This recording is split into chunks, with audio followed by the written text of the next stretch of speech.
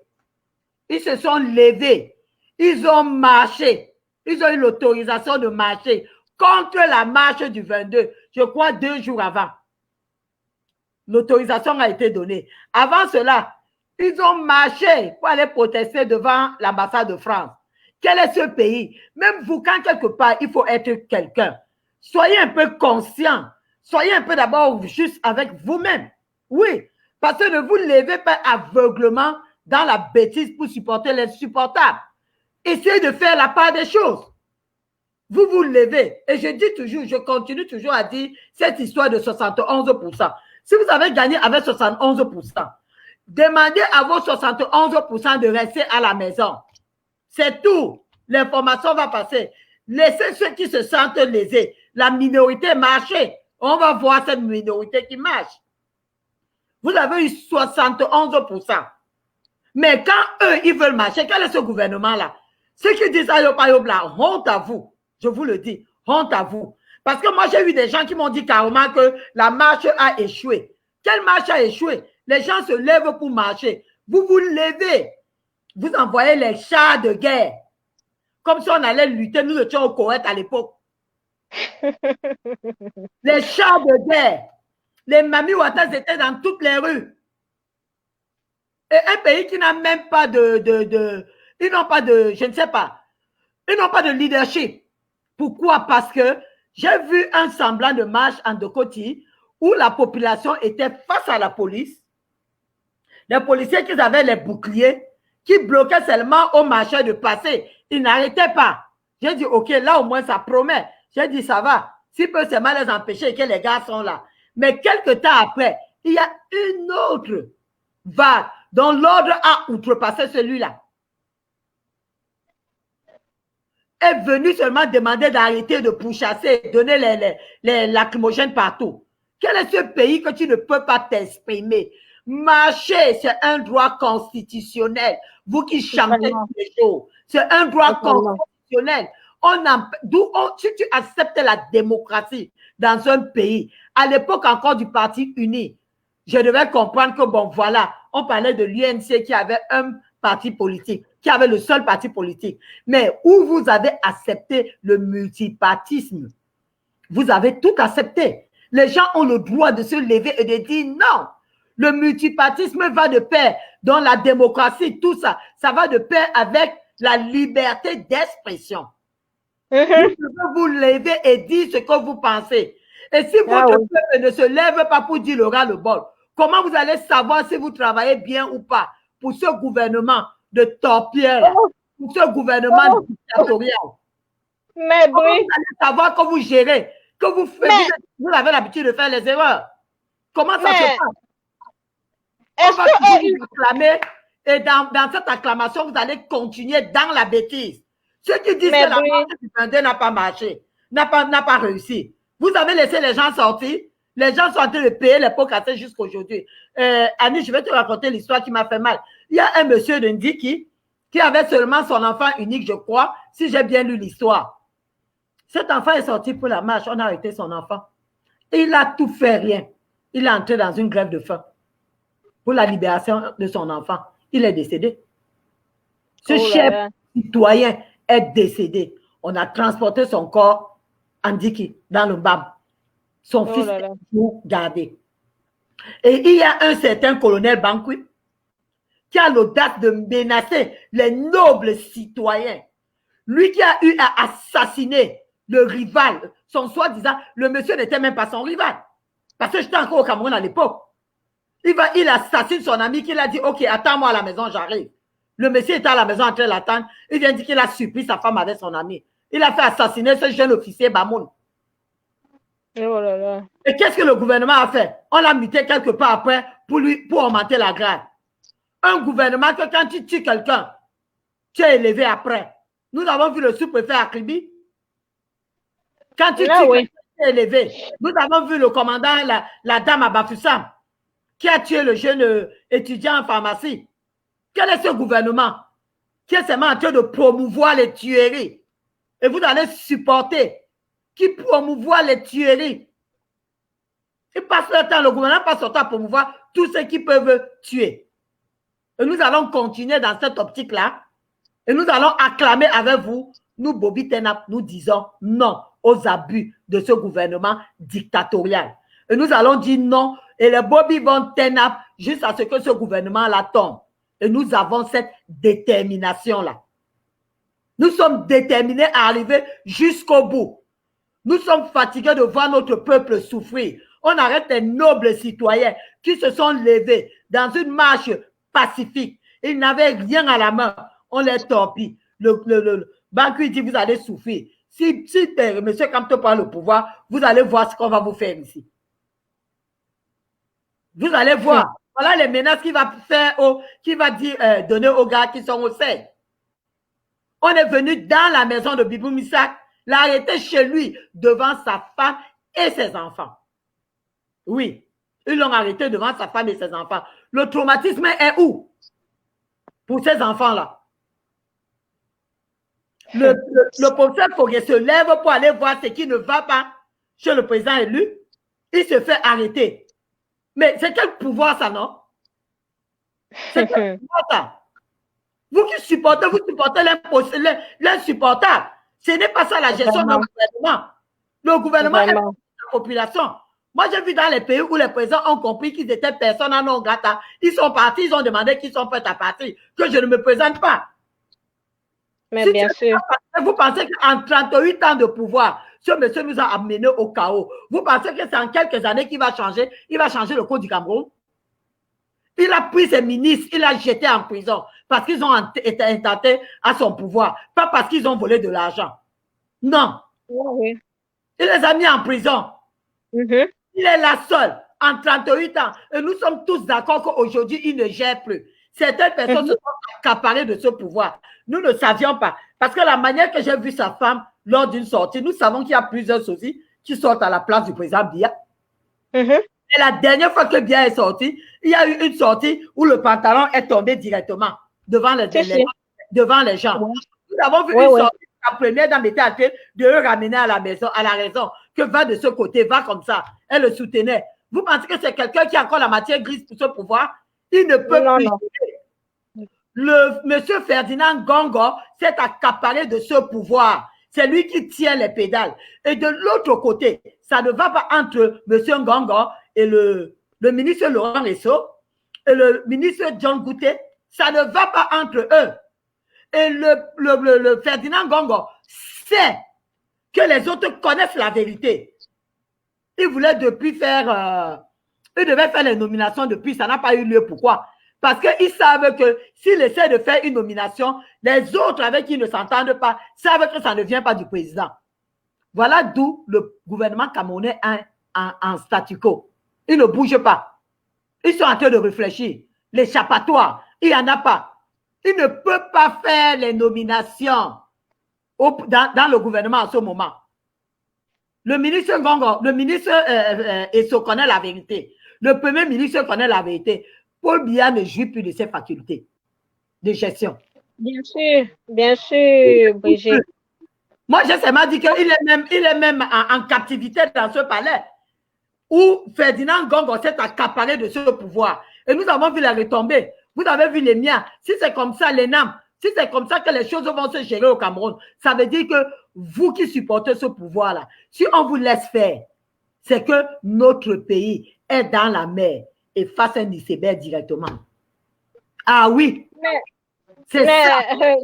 Nous n'allons pas laisser. On ne peut pas les laisser, hein. On ne peut pas les laisser.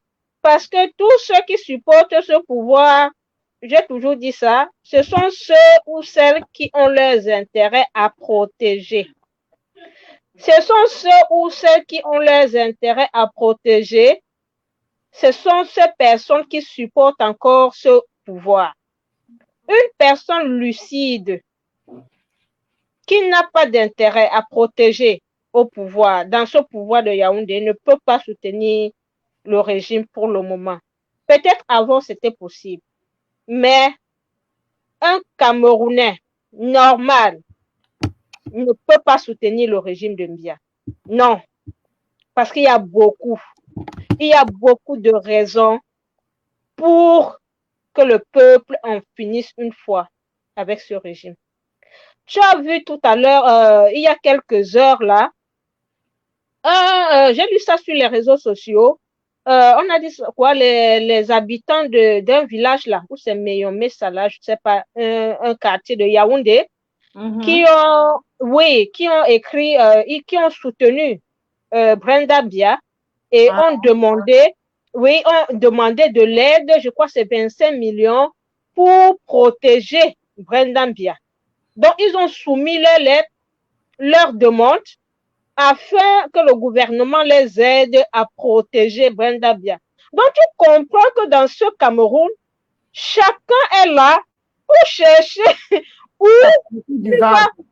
Exactement. Chacun cherche là où il va extorquer quelques sous. Nous sommes tous des misérables. Nous sommes tous, même nous sommes des Africains. Qu'on soit d'abord même Africains, qu'on soit encore Camerounais, nous sommes tous des affamés. Nous sommes tous des misérables. L'Afrique est classée pas en tout. L'Afrique n'est pas bien classée. Donc, l'Afrique, c'est un continent qui doit se développer, qui a beaucoup de problèmes. À cause de qui? De ces dirigeants-là. Donc, personne de normal ne supporte ces gens-ci. Tu vois, ils sont sur les réseaux sociaux là, ils aboient. J'ai vu comment ils ont affiché nos Bobitanap et tout. Ils ont affiché tous les combattants de la base. Ils menacent même d'aller au Cameroun, attaquer leur famille et tout. Mais tu penses qu'ils font ça pourquoi? Ils font ça pour attirer l'attention de ces gens du gouvernement pour qu'on puise l'argent dans les caisses pour leur donner. Parce qu'on va dire non, ils sont en train de faire une mission, ils sont en train de faire peur à ces combattants-là. Et maintenant, on va les soutenir. Ils vont profiter pour avoir les 500 000 ou 1 million quelque part. Et voilà. Et voilà. Donc, aucune personne normale ne soutient le régime de Biya. Tout ce qu'on voit sur la toile là, c'est le positionnement. Chacun cherche à manger. Le Cameroun va mal.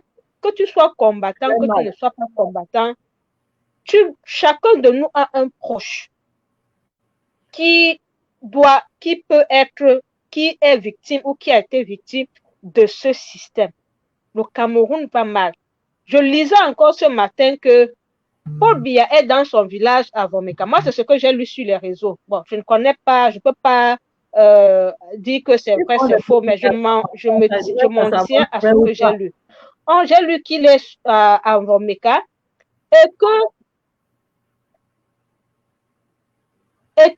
ce qui m'a un peu fait rire, c'est que on dit qu'il est à Vomeka et que les jeunes de Vomeka sont allés manifester devant son palais là-bas qu'ils n'ont rien et que ce sont les élites qui prennent tout. Eux-mêmes, ils n'ont rien et tout. Donc, les jeunes même de Vomeka, qui est son village, sont fâchés parce que ce sont les élites qui mangent.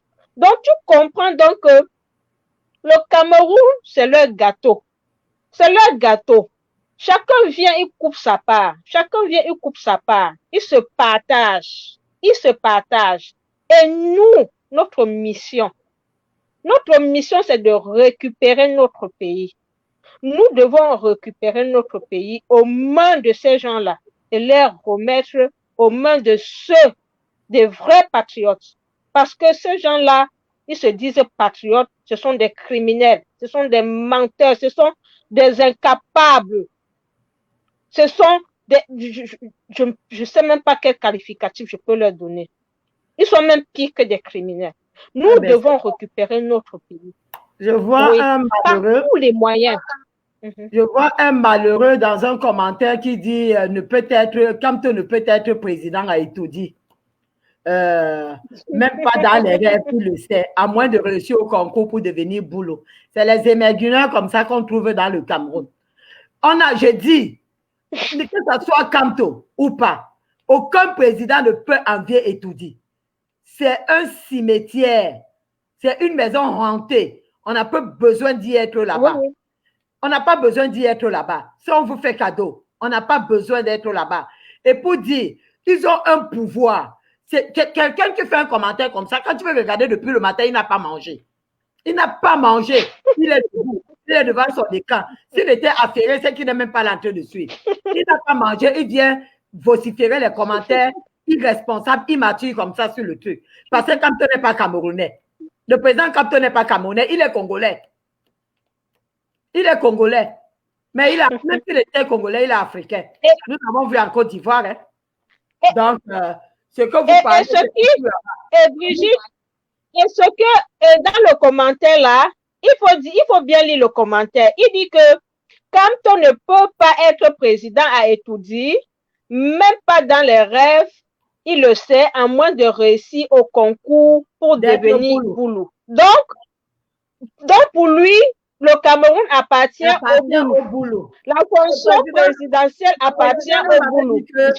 Lui, il avait dit que le Cameroun est la chasse gardée de personne.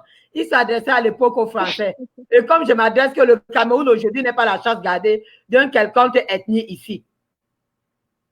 Le Cameroun est la chasse gardée d'une quelconque ethnie. Tout le monde en tant que Camerounais peut devenir président s'il a la capacité et qu'il remplit les conditions. Il est capable d'être président. Il n'y a pas une ethnie qui est réservée à cela. Ou bien qui a dit que ça, c'est pour eux. C'est un pouvoir qu'on vous a tendu sur un plateau. Oui. Et vous avez pris ce pouvoir-là, vous n'avez rien, vous avez été incapable de faire les preuves. Nous avons eu les jeunes gars Boulou, qui avaient l'avenir politique, comme le professeur Ateba Ene. Vous l'avez tué. Tué. On l'a tué pourquoi? Parce qu'il avait, pour ses idées, pour ses idées, il a été tué. Voilà les gars qu'on comptait sur eux pour le Cameroun de demain. Vous les tuez. À la merci. Tu as quel âge? Toi qui parles là. Peut-être tu es jeune.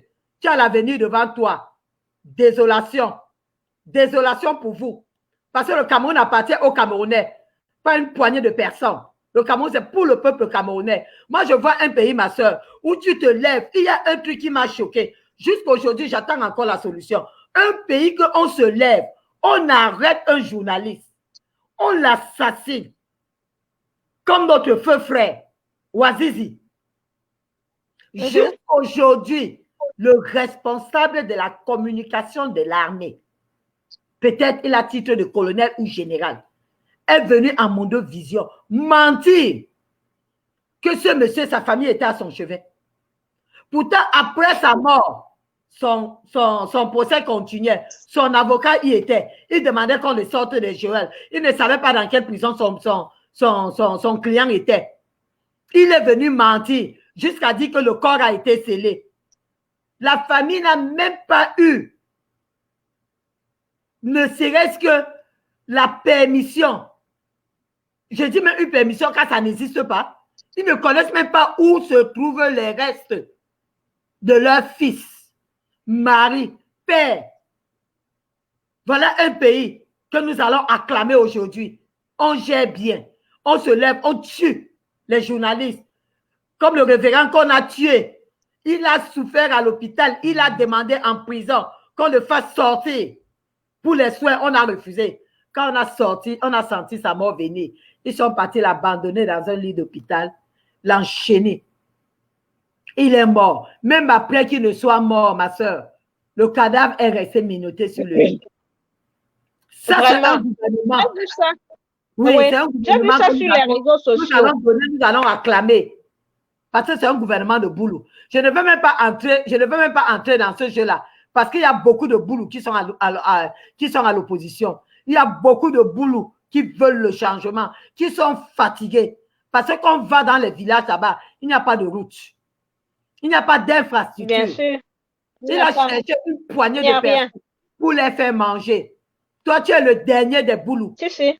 Parce qu'il y a les boulous qui sont là, qui souffrent autant que nous et qui demandent le départ de ce gouvernement dictatorial.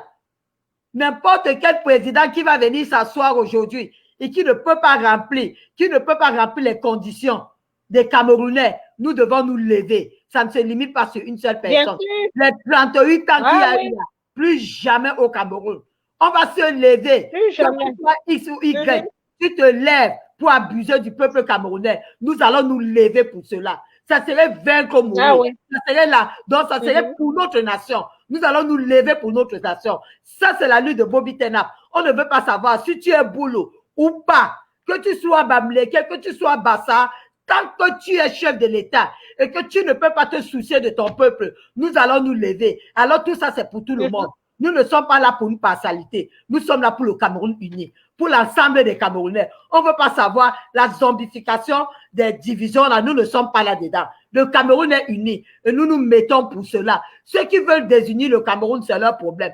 Ceux qui ont décidé que c'est une poignée de personnes qui doivent manger l'argent des contribuables, c'est leur problème. C'est pour ça que nous sommes debout pour dire que ça doit s'arrêter. Nous devions arrêter cette hémorragie-là. Nous sommes fatigués des tueries. Nous sommes fatigués des abus. Nous sommes fatigués qu'on flambe l'argent des contribuables camerounais et ils enterrent notre économie. Raison pour laquelle, en tant que Bobby Tenap, nous nous sommes levés pour cela. Vous allez, quoi que vous allez faire, qu'advienne que pourra, nous, Bobby Tenap, ça ne va pas nous décourager. Nous irons jusqu'au bout.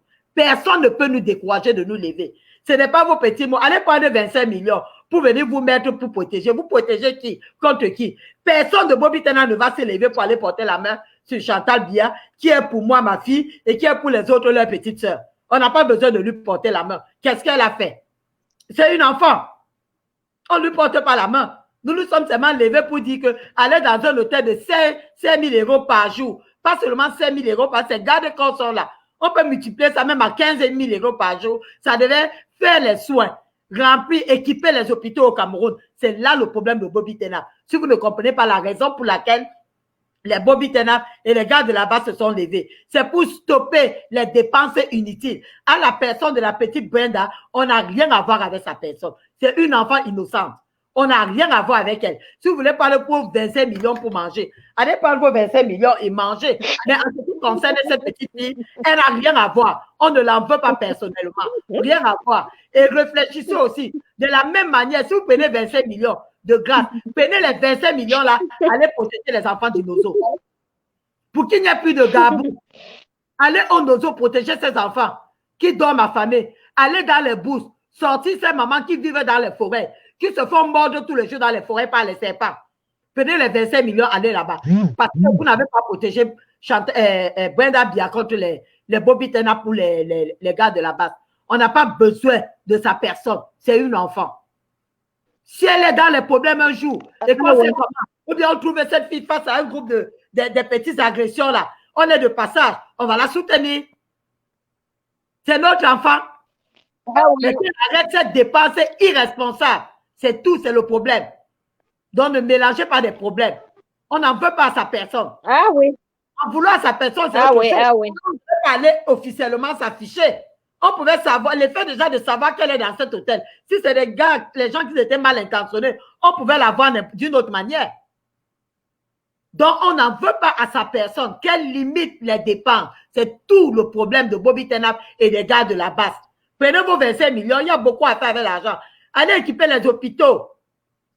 Empêchez qu'on vole les enfants dans les hôpitaux. Allez empêcher qu'on truc, qu'on donne 2 millions pour aller à l'ENAM. Les gens sont là, ils se tuent tous les jours. Ils sont en train d'apprendre. Et c'est chez vous, c'est moi qui Ils n'ont rien à foutre. Donc, ne perds même pas ton énergie avec ces gens-ci. Ils n'ont rien à foutre qu'on ait des appareils, que nos hôpitaux soient fournis. Ils n'ont rien à foutre. Ils n'ont rien à foutre. Je dis, tout ce qui les intéresse, c'est de pouvoir prendre le bien public pour en faire une utilisation privée. Donc, si je peux avoir ma part, je te dis que le Cameroun, c'est le gâteau. C'est leur gâteau. C'est leur gâteau. Ça veut dire que je mange ma part, l'autre vient manger sa part. Même je pars à l'hôpital, je n'ai pas de soins. Ah, même si je meurs, on va dire que c'était mon jour.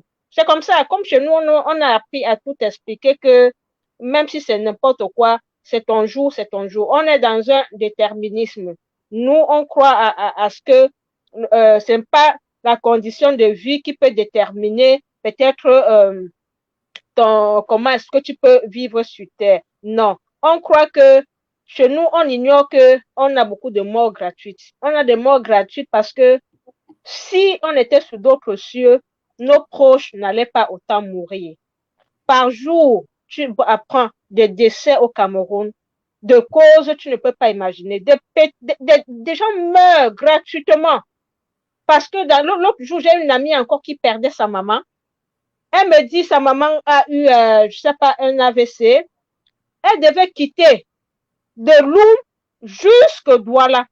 Imagine un peu, quelqu'un qui tombe.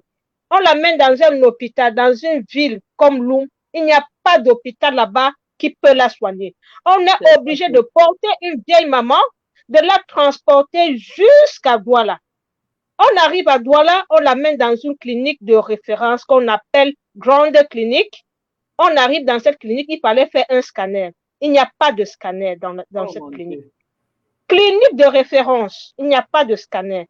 On l'amène encore, c'est à l'hôpital général, c'est à l'hôpital quoi. On dit que l'appareil est en panne. Yes. Autant de choses. Cette maman est décédée. On va dire que c'était son jour. Mais moi, il y a autant d'exemples comme ça. Des gens meurent comme ça tous les jours.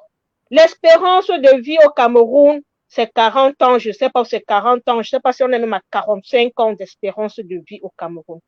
Parce que les conditions de vie. Je lisais encore que l'AVC est la deuxième cause de mortalité au Cameroun. Ça veut dire qu'on devrait avoir des campagnes de sensibilisation sur l'AVC, des campagnes de prévention, des campagnes de ceci, de cela. Mais des gens meurent, c'est normal. Le ministère de la Santé, il est là. Chacun prend son argent pour tel projet. Il se gonfle les poches. Il achète les maisons, les villas partout. Sa famille est à l'abri du besoin. Et voilà comment fonctionne le Cameroun. Voilà comment fonctionne le Cameroun. Exactement. Exactement. On n'a plus rien à foutre avec ces gens-là. Ils doivent partir. Je suis en train même de lire, d'entendre qu'ils ont un plan pour tuer le président élu. Mais nous, on leur met en garde. Nous, les Bobitanap, on leur met en garde. D'abord, cette séquestration du président élu doit cesser. Ils doivent dégager du domicile du président élu. Très rapidement. Ils doivent dégager. Sinon, ils auront notre réaction. On va réagir et ils vont être sur Facebook toujours pour commenter ce qu'on fait. Tant que la vie du président élu est menacée, vos vies seront menacées. Nous allons trouver des informations sur vous et nous allons frapper. Ils savent nous allons frapper. Ils savent qu'ils le okay. C'est que ça c'est le chaos au Cameroun. Je vois un mort. Voilà un monsieur qui est sur notre mur. Il fait ses commentaires. Il dit, je suis à l'Occident. Mon ami, tu es quelque part dans une bourse, tu n'es pas à l'Occident. Et assume d'abord ton profit.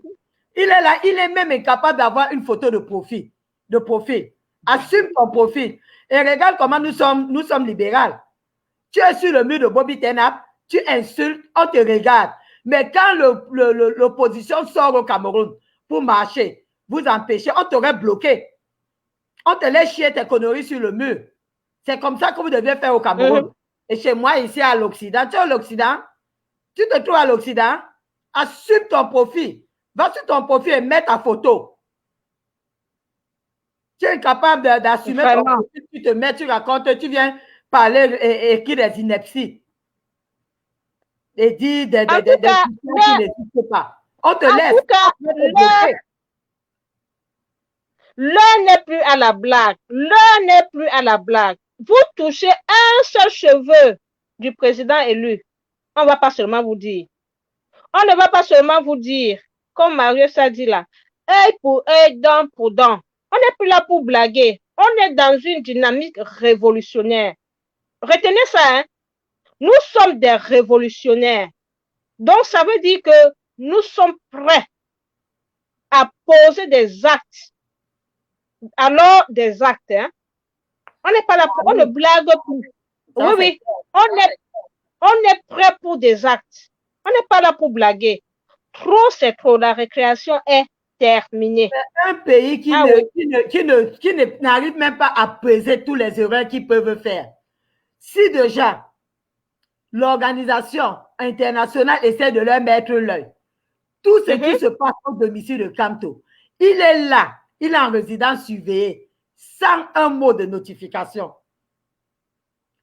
qui confirme cette résidence-là. Personne n'a signé parce que personne ne veut prendre cette responsabilité-là. On ne l'a pas notifié qu'il a résidence surveillée. Hein? On ne l'a pas notifié. Oui.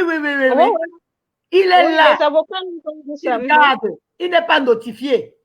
Mais s'ils savent, et ça fait du bien parce que l'opinion internationale, ils sont en train de donner, c'est un gouvernement, tu te demandes s'ils ont les méninges. Parce que eux qui passent leur temps à mentir, chaque fois, quand il y a les abus au Cameroun, ils ont montré aux yeux du monde entier, ce que le peuple camerounais traverse. Oui, ils ont montré aux yeux du monde entier, parce que c'est tout le monde entier qui voit la maison du président élu encerclée, avec les chars de guerre, encerclée, avec les équipes, les soldats, les microbes sont en train de faire fort à Dokoti et à Dedo. Vous avez vu votre grand bandit que vous allez garder. Faites tout. Mais le jour que vous allez toucher un seul cheveu du président élu, va tomber. Vous allez confirmer à ce moment-là que la révolution, là, ce n'est pas la révolution de Facebook. Ça va se matérialiser. Ça va se matérialiser. Quand vous dites que le président de Facebook, le président de ceci, vous êtes nombreux aussi à l'extérieur. Quand le président élu est venu à l'Occident, vous avez vu les gens sortir. Vous avez vu les Camerounais. Vous avez vu la masse. Les bipolaires qui sont parmi vous ont confirmé. Parce que j'ai vu un des populaires qui a osé dire que non, le monsieur l'a fait fort. Dans un direct, celui qui passait le temps à insulter ce monsieur. Donc, ça veut dire que tout ce que vous allez faire là aujourd'hui, ce n'est pas là la question. Nous avons besoin que vous enlevez vos soldats devant le domicile de ce noble fils camerounais, de ce noble citoyen, de ce monsieur qui hier s'est levé pour le problème camerounais, qui a revendiqué l'île de Bakassi, qu'aujourd'hui, il a revendiqué, il a obtenu par son savoir. Aujourd'hui, vous êtes en train de livrer cela aux Nigérians. Est-ce que tu sais que dans cette île de Bakassi aujourd'hui, les Nigérians sont en train de récupérer? Ils ont des endroits qui sont venus planter leur drapeau. Et c'est une île riche en pétrole. Le gouvernement camerounais est prêt à tout sacrifier pour le petit pouvoir. Ils savent ce qu'ils sont en train de perdre nos os. Ils sont en train de tout sacrifier pour ce pouvoir. Donc, pour eux, j'ai dit ce qu'ils font. Ils coupent l'arbre pour avoir du fruit. Donc, ils ne peuvent pas réaliser qu'il est temps que les 10 fils camerounais s'asseyent sur la table et trouvent une solution. Vous avez un monsieur qui vous a promis, si je gagne le pouvoir, je vais m'occuper, je vais assumer la garde du président sortant. Vous avez refusé. Il avait une main tendue, une perche, pour appeler cela comme ça. Vous n'avez pas pu recevoir cela. Aujourd'hui, vous vivez dans les abus. La gestion du Cameroun ne se fait pas. Les conseils de ministres qui se tiennent dans d'autres pays, ça n'existe pas au Cameroun. Quelle gestion, quel gouvernement nous en avons? Est-ce que nous avons un gouvernement? Est-ce que nous avons un gouvernement? Vous qui vous levez supporter la bêtise là. On meurt au Cameroun, on assassine des enfants, les affamés, les hôpitaux, nous n'en avons pas. Les infrastructures, nous n'en avons pas. On quitte pour aller que ce soit dans le centre ou le centre-sud, enterrer quelqu'un. Ça fait, on arrête quelque part, on arrête les cercueils à la main. Parce qu'il n'y a pas de route. Vous ne regardez pas ce côté-là. Et si nous nous levons aujourd'hui, ce n'est pas pour nous-mêmes, hein? On ne pouvait pas, s'il ne s'agissait que de nous, nous nous en sortons à l'Occident. On se lève parce que nous avons besoin d'un Cameroun meilleur. Nous avons besoin d'un Cameroun nouveau, avec les infrastructures et encourager les opérateurs économiques de venir investir au Cameroun. Parce que le Cameroun est une boule suspendue en ce moment. Aucun opérateur économique ne peut venir investir au Cameroun. Et voilà la main-d'œuvre camerounaise qui est partie. À cause de cela, les retombées, nos frères prennent la route de l'Occident. Ils partent se transformer en poissons, en nourriture de poissons dans les océans. Parce qu'il n'y a rien au Cameroun. Donc, si déjà les opérateurs économiques ne peuvent pas venir investir parce que nous sommes un pays à risque, ça veut dire que le gouvernement ne fonctionne pas. Nous sommes en statu quo. Levons-nous. Que ces gens-là aient vraiment le culot de laisser ce pouvoir. Organiser les élections libres en faisant comment? En procédant d'abord à une révision consensuelle du code électoral. Si vous ne voulez pas de tel ou de X, que ça soit ouvert, tout le monde essaie de mettre sa candidature. Et le candidat qui sera élu sera président et nous amener à un Cameroun nouveau dont nous rêvons. Parce que le Cameroun qui est là a échoué. Nous n'en pouvons plus. Nous en avons jusqu'à là. Nous avons bu ce verre du ridicule jusqu'à la lie. Nous ne pouvons plus continuer. Nous, Bobby Tenam, nous disons non à cette mascarade de pouvoir, de gouvernement. Nous sommes fatigués.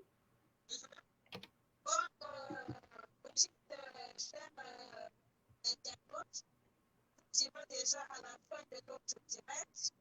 Et voilà, moi, je peux vous dire le mot de fin. Je vais le dire, le mot de fin, et après, je vais vous dire le mot de fin et on va continuer le direct. Déjà, mon mot de fin, c'est l'avertissement que nous donnons à ce projet.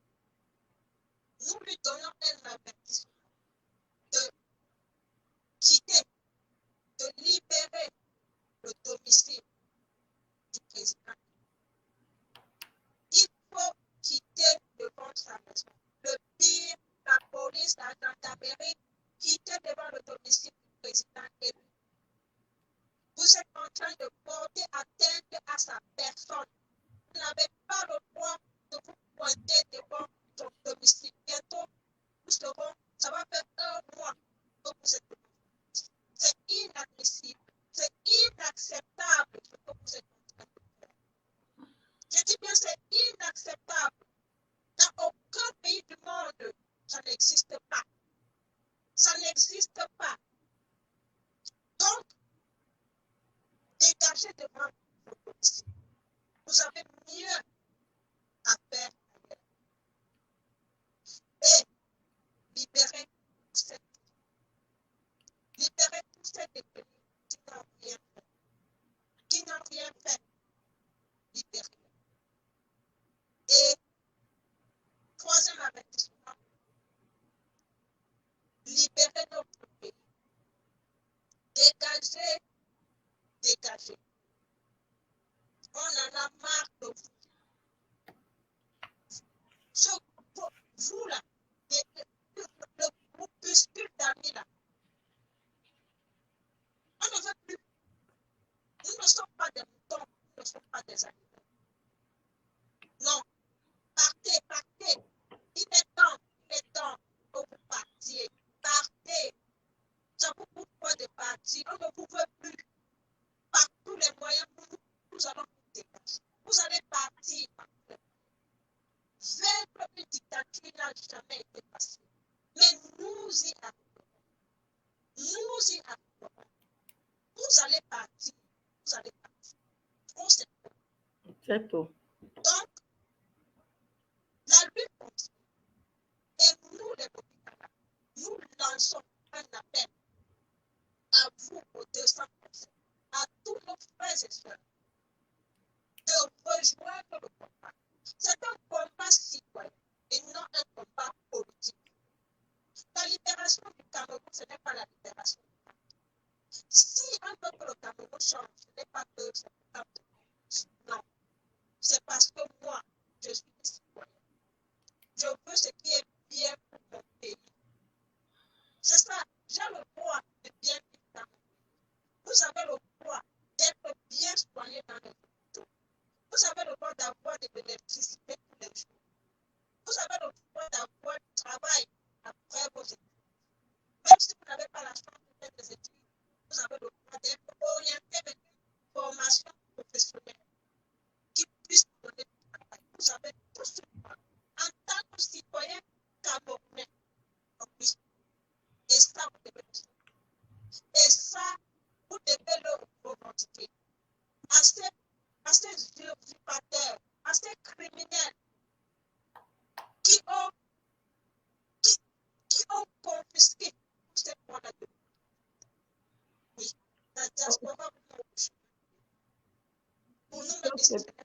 Ça, c'est bien, Annie. On marche ici, ici, mais quand on a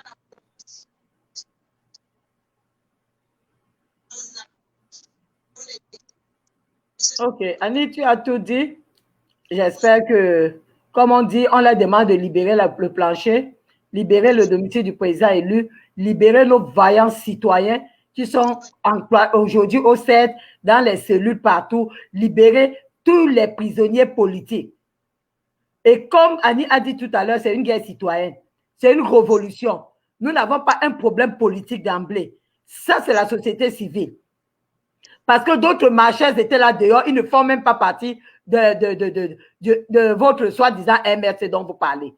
Beaucoup se sont levés parce qu'ils veulent la liberté de leur pays. Libérer ces prisonniers, libérer le domicile du président élu parce qu'il est citoyen et il doit bénéficier de jouir de ses droits de citoyen camerounais. On ne doit pas priver un homme de sa liberté sans délit. Parce que nous ne voyons aucun délit. Vous parlez de l'insurrection par rapport à une marche pacifique, ça ne se fait pas. Et nous vous le demandons. Et vous avez fait 38 ans de gestion floue et hasardeuse. Nous sommes fatigués. Levez tout. Nous avons besoin, comme on le réclame toujours, révision du système consensuel électoral. Et donnez-nous les élections. On verra qui est président. Si c'est ça, nous avons besoin de la transparence chez nous et d'une bonne gestion. Et libérer le peuple camerounais. Nous sommes fatigués.